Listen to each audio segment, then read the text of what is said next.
இந்த இனிய விழாவில் மனதுக்கு ஒரு மிகச்சிறந்த நிறைவை அளிக்கக்கூடிய எண்ணங்களை தரக்கூடிய இந்த விழாவில் தலைமை வகிப்பதை எனக்கு வாய்த்த ஒரு பெருமையாக நான் கருதுகிறேன். விழாவிலே கலந்து கொள்வது, தலைமை வகிப்பது என்பது பேசுவதற்காகவே என்று யாரும் கருதக்கூடாது. பேசுவதும் ஒரு கடமை, கலந்து கொள்வதே அதைவிட மிக இனிமையான கடமை. இந்த விழாவிலே பேசிய நண்பர்கள் ஆற்றிய உரையில் அந்த கருத்துக்களை கேட்டபோது நான் காரைக்குடியிலைக்கும் போய் வந்தேன். ராமசுப்பையா அவர்களையும் பார்த்தேன். அவர் வீட்டிலே விருந்து சாப்பிட்டேன். இன்னும் சொல்லப்போனால் ராமசுப்பையாவுடைய கனவு முத்துராமனாக வளர்ந்திருப்பதை பார்த்தேன், செல்வமணியாக முழங்குவதை பார்த்தேன், அதே போல் வீரபாண்டியனாக நடமாடுவதை பார்த்தேன். ஆக இந்த விழா மூலமாக 100 ஆண்டுகளுக்கு முன்னாலே பிறந்த ராமசுப்பையா அவர்களை இன்றைக்கு நாம் சந்தித்து அவருடைய எண்ணங்களை நாம் பரிமாறிக்கொண்டு அவருடைய உணர்வுகளை நாம் பெற்று அவரை ஒரு எடுத்துக்காட்டாக கொண்டு ஒரு வழிகாட்டியாக கொண்டு நாம் எல்லாம் நம்மை நாமே உண்மையான இயக்க தொண்டர்களாக ஆக்கிக்கொள்ள ஒரு வாய்ப்பாக இது அமைந்திருக்கிறது. அறிஞர் அண்ணா அவர்கள் பிறந்த அந்த ஆண்டு, அந்த அடிப்படையில் வருகிற 100ஆண்டு விழா இந்த செப்டம்பரிலே தொடங்குகிறது. இவருடைய 100ஆண்டு விழா இந்த செப்டம்பரிலே முடிகிறது. அறிஞர் அண்ணாவுக்கு ஓராண்டு மூத்தவராக தோன்றிய ராமசுப்பையா அவர்கள் பெரியாருடைய தொண்டராக, சீடராக, அறிஞர் அண்ணாவினுடைய நண்பராக, எங்களுக்கெல்லாம் ஒரு மூத்த உடன்பரப்பாக.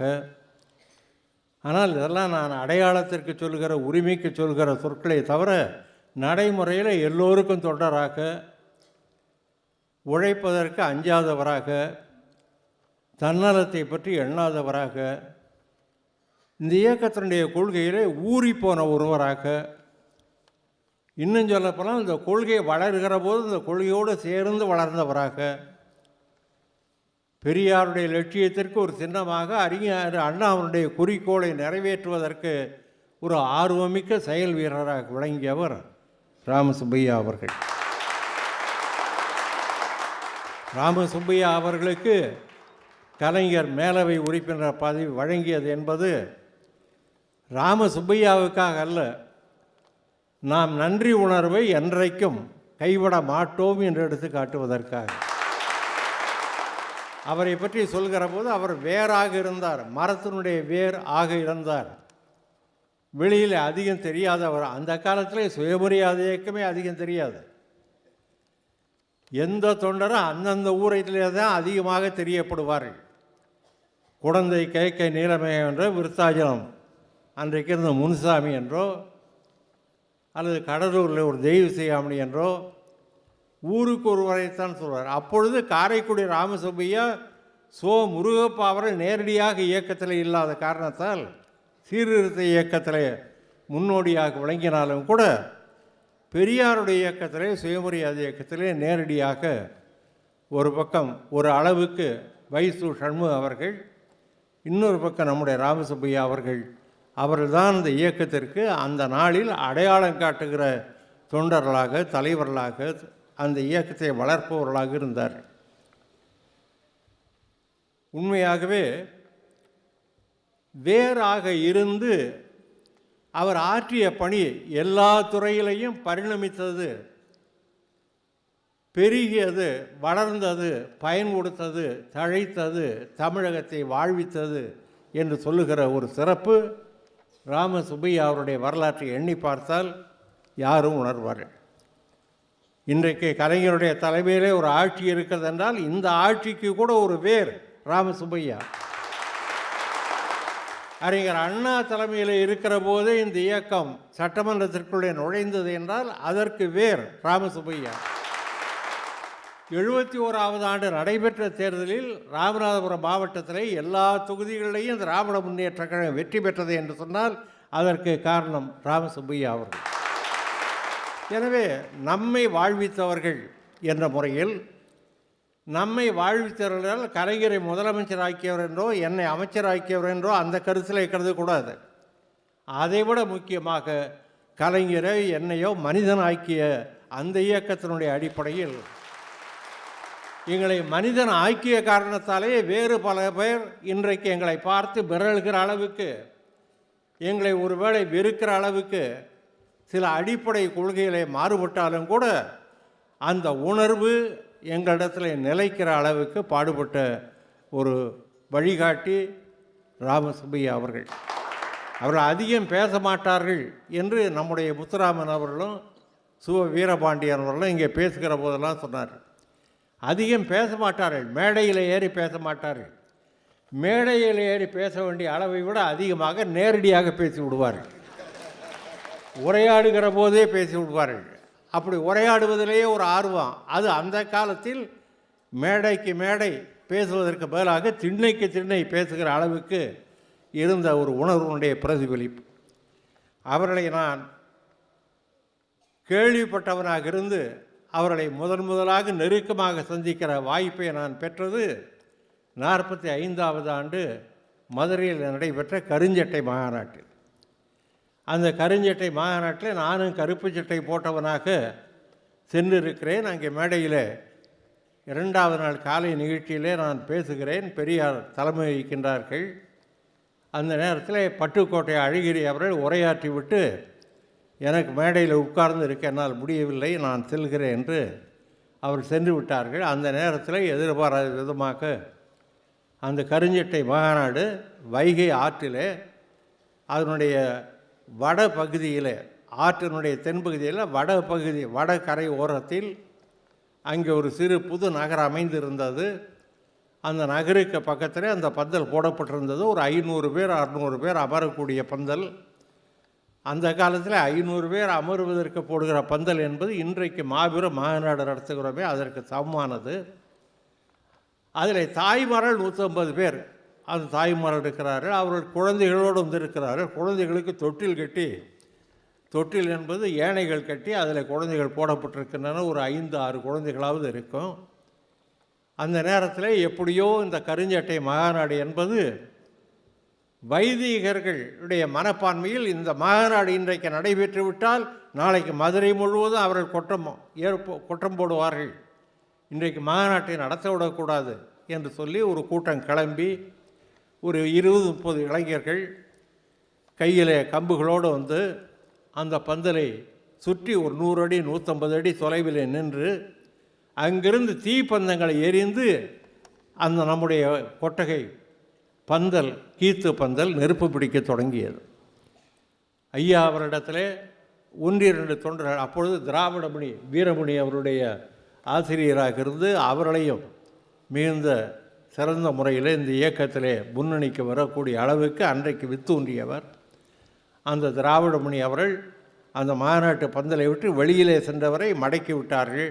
அவர் ஒரு குடிசையிலே பாதுகாப்புக்காக ஒளிந்து கொண்டார்கள். வேறு வழி இல்லை. மதுரையைச் சேர்ந்த தொண்டர்கள், முன்னணி வீரர்கள் சில பேர் சில பக்கம் போனவர்கள் திரும்பி வரவில்லை. வெளியூர் தோழர்களும் என்னோடு அன்றைக்கு பக்கத்தில் இருந்த ஈவிக சம்பத் அவர்கள், தவமணி ராஜன் அவர்கள், அவர்களெல்லாம் தான் ஒரு 5-6 பேர் தான் நாங்கள் ஐயாவினிடத்தில் பேசக்கூடிய அளவுக்கு தொடர்புடையவர்களாக இருந்தோம். அந்த நேரத்தில் ராமசுப்பையா அவர்கள் எங்களுடைய நிலையை பார்த்து அவரும் எங்களோடு கலந்து கொண்டு பொறுமையாகத்தான் இருக்க வேண்டும், வேறு வழி கிடையாது, எப்படியாவது இங்கிருந்து பேருந்துகள் மூலமாக ஏற்பாடு செய்து நம்முடைய தாய்மார்களை எல்லாம் அனுப்பிவிட வேண்டும் என்று ஆலோசனை சொல்லி கொண்டு வந்தார்கள். அதற்கு பின்னர் இரவு 8 மணி வரையில் அந்த பந்தல் எரிந்து விட்டது. ஐயா அவர்கள் ஒரு வீட்டு மாடியிலே பாதுகாப்பாக அவர்களை வைத்து அங்கே உள்ள சில தொண்டர்கள் காப்பாற்றினார்கள். கண்டவர்கள் நுழைந்து கண்டபடி கலவரத்தை வளர்ப்பதில் கண்டபடி தாக்குதலில் ஈடுபடக்கூடும் என்ற சூழ்நிலை இருந்தது. காவல்துறை முழு அளவுக்கு நமக்கு பாதுகாப்பு தரவில்லை, ஏதோ ஒப்புக்கு தந்தார்கள். கடைசியில் ஒரு 20 பேருந்துகளில் சோழவந்தான் பக்கம் ரயிலுக்கும், ஒரு 5-6 பேருந்துகளில் விருதுநகர் பக்கம் திருப்பரங்குன்றம் தாண்டி அடுத்த நிலையத்திற்கும், ஒரு 2 பேருந்துகளில் மானாமதுரை பக்கமும் இருந்தவர்களை வண்டிகளில் ஏற்றி அனுப்பினார்கள். அதில் மானாமதுரை பக்கம் போன அந்த பேருந்தில் நானும் பாவலர் பாலசுந்தரமும் காரைக்குடி ராமசுப்பையா அவர்களும் இன்னும் ஒரு 2-3 பேர், ஒரு 6 பேர் தான் போனோம். அப்பொழுது ராமசுப்பையா அவரிடத்திலே பாவலர் பாலசுந்தரம், குடந்தை பாவலர் பாலசுந்தரம் அவர் சொன்னார், ஆற்றிலே நான் அந்த கரையிலிருந்து இங்கே வருவதற்குள் அவர்கள் விரட்டி என்னுடைய இடுப்பு வேட்டியே பிடுங்கி கொண்டார்கள். நல்ல வேளை டிராயர் இருந்தது என்று சொல்லி இடுப்பு வேட்டி போன நிலை, கையில் இருந்த பை, தோல் பை, அதில் பணம் இருந்தால் அது போய்விட்ட நிலை, கடிகாரம் போய்விட்ட நிலையெல்லாம் சொன்னார்கள். ராமசுப்பையா அவர்கள் சொன்னார், போனால் போகட்டும், பார்த்து கொள்ளலாம், நீங்கள் வந்தது போதும் என்று சொல்லிவிட்டு அங்கிருந்து ஏறத்தாழ மானாமதுரைக்கு பக்கத்தில் இருக்கிற ஒரு ரயில்வே நிலையத்தில் இறங்கி அங்கே ஏறி மானாமதுரை வந்து காரைக்குடிக்கு வந்து விடியற்காலை 5 மணி 6 மணிக்கு வந்து எதிர்பாராத வகையில் அதற்கு முன்னாலேயே காரைக்குடி ராமசுப்பையா அவர்கள் எனக்கு தெரிவித்து அந்த அடிப்படையில் அன்றைய தினம் அரிமளத்திலே ஒரு கூட்டம் அவர் செய்ய ஏற்பாடு, என்னை காரைக்குடிக்கு அழைத்து வந்து தற்செயலாக பாதுகாப்புக்காக வருகிற முறையில் வந்த நாங்கள் மறுநாள் நிகழ்ச்சிக்கு அரிமளத்திற்கு போனோம். அது காரைக்குடி ராமசுப்பையா அவர்கள் பிறந்த ஊர்.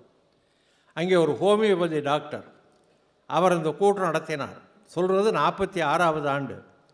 அந்த கூட்டம் நடத்துகிற போது அதில் கல்வீச்சு மதுரை நிகழ்ச்சி ஏதோ 2 பத்திரிகையில் வந்து அதை பார்த்து விட்டு இந்த கூட்டத்திலையும் கலவரம்.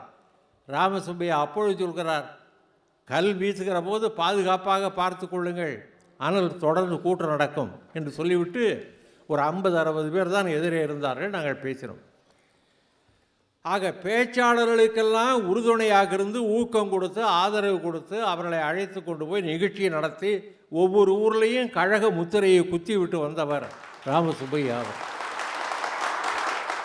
ஒரு லட்சியவாதி, அந்த லட்சியம் அவருடைய மனதில் எப்படி புகுந்தது அது சரியாக சொல்ல முடியாது. எந்த கொள்கையினாலே அதில் ஈடுபட்டார் சொல்ல முடியாது. ஆனால் தமிழன் என்ற உணர்வு, சுயமரியாதை உணர்வு, பகுத்தறிவு நோக்கம், அதுலேயும் செட்டிநாட்டிலே உள்ள அந்த சமூகத்தை சேர்ந்தவர்களெல்லாம் வைதிகத்திற்கு ஆட்பட்டவர்களாக இருக்கிறார்களே, பிராமணியத்தை போற்றுகிறார்களே, சமஸ்கிருதத்தை மதிக்கிறார்களே, கோவில்களுக்கு கும்பாபிஷேகம் நடத்தியே நம்முடைய பணத்தை எல்லாம் செல்வத்தை எல்லாம் செலவிடுகிறார்களே, சமூகத்திற்கு பயன்படக்கூடிய காரியத்தில் ஈடுபடவில்லை என்ற எண்ணம். ஆனால் அதற்கு அடிப்படையில் ஒரு தமிழ் உணர்வு அந்த சமூகத்தில் உண்டு. அவருடைய கணக்குகளெல்லாம் தமிழிலே தான் எழுதப்படும். அவர் எழுதுகிற கணக்குகளை இன்றைக்கும் பார்த்தால் அச்சிட்ட கணக்குகளைப் போல எழுதக்கூடிய ஆற்றல் செட்டிநாட்டு சமூகத்திற்கு உண்டு. அது பர்மாவில் கணக்கு எழுதி, மலேசியாவில் எழுதி, அந்த கணக்கு தீர்ந்து இங்கே வந்து மறுபடியும் அப்படியே எழுதக்கூடிய ஆற்றல். அந்த தமிழ், அந்த உணர்வு மட்டும் மிச்சம் இருந்து அந்த நிலையிலிருந்து ஏற்பட்ட ஒரு மாற்றம், அதை பெரிய அளவில் நிறைவேற்றி காட்டிய ஆற்றல் காரைக்குடி ராமசுப்பையா அவர்களுக்கு. அவர்களை நாம் நினைவு கூறுவது மட்டுமல்ல, அவருடைய நினைவை என்றைக்கும் போற்ற கடமைப்பட்டிருக்கிறோம்.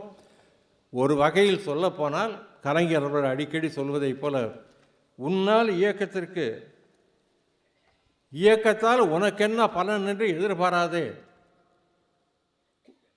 உன்னால் இயக்கத்திற்கு என்ன பலன் என்று கணக்கிட்டுப்பார் என்று சொல்வதைப் போல இயக்கத்திற்கு நம்மால் என்ன பலன். ஏன்னா இயக்கம் என்பது ஒரு சாதாரண அரசியல் கட்சி என்ற கண்ணோட்டத்திலே பல பேர் கருதுகிறார்கள். நான் அதை மாற்றிக்கொள்ள கேட்டுக்கொள்கிறேன். இந்த இயக்கம் இனத்தை காப்பாற்றுவதற்காக, மொழியை நிலைநிறுத்துவதற்காக, பண்பாட்டை உயர்த்தி பிடிப்பதற்காக, ஆரியத்தினுடைய சூழ்ச்சிகளை வெல்வதற்காக, இந்த உணர்வு இருந்தால்தான் நாம் நம்முடைய மனிதத்தன்மையை காப்பாற்ற முடியும். அப்படி நம்மை காப்பாற்றுவதற்கு வழிகாட்டியவர் காரைக்குடி ராமசுப்பையா, அண்ணாவுடைய அருமை நண்பர். எங்களாலும் அண்ணன் என்று வயது காரணமாக சொன்னாலும் கூட அன்றைக்கே தோழர் என்று நாங்கள் சொல்லி பழக்கப்பட்டவர்கள். கலைஞர் தான் அண்ணன் என்று சொல்வார். நான் பல நேரத்தில் தோழர் என்று தான். அழகிரிசாமி அவர்களையே கூட்டத்தில் பேசுகிற போது தோழர் அழகிரிசாமியின் இது வரையில் பேசினார், இப்பொழுது நான் பேச இருக்கிறேன் என்று சொல்லி பழக்கப்பட்டவன். அண்ணா அவர்களை ஒரு நேரத்தில் தோழர் என்று பேசியவன் நான். அதற்கு காரணம் என்னவென்றால், பெரியாரை தோழர் என்று அழகிரிசாமி மேடையில் பேசுவார்.